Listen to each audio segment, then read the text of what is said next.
For me, it was losing my job. That was my catalyst, right? I woke up one day, I no longer wanted to be a real estate investor. Now I needed to be a real estate investor because if I didn't figure out how to make money quickly, then I had major problems, right, coming at me. I had a mortgage, car payment, and no money, right? I only had so much money in the bank and only had so much time to figure it out. So that was my catalyst.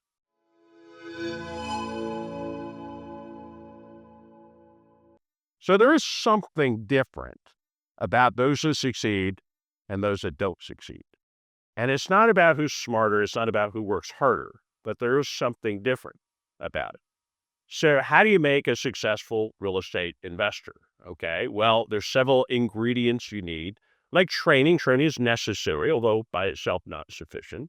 Coaching is helpful. Coaching is the ability to ask questions about things you learn, right? So that kind of helps along with the training. Tools are something you need, right, to evaluate deals and underwrite deals. So that's a necessary thing. Support, being able to ask questions and have resources when you need those resources and that support.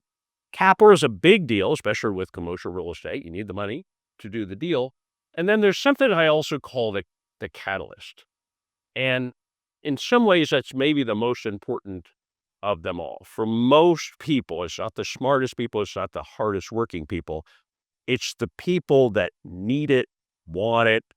There's got to be something that pushes them over, right? For me, it was losing my job. That was my catalyst, right? I woke up one day, I no longer wanted to be a real estate investor. Now I needed to be a real estate investor because if I didn't figure out how to make money quickly, then I had major problems, right, coming at me. I had a mortgage, car payment, and no money, right? I only had so much money in the bank and only had so much time to figure it out. So that was my catalyst.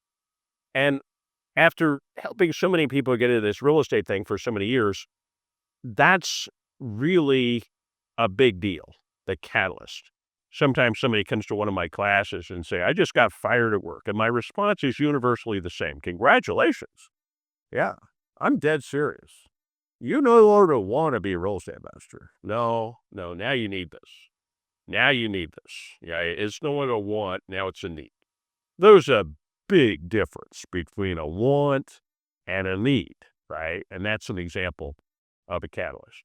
Now, when you take the same set of things and you apply it towards commercial real estate, that's just regular real estate. When you take a look at commercial real estate, things get even more complicated. The coaching for commercial deals is highly sophisticated. The tools are very expensive. The support is very complex, especially when it comes to the underwriting. In residential real estate, I can underwrite a deal, in about 15 minutes. In commercial real estate, you can spend, 100 hours really doing the deep dive. It's very specialized. Everything that you need to know, what you need to become a real estate investor, we have it done for you. So click on the link in the comments below and we'll share all that data with you.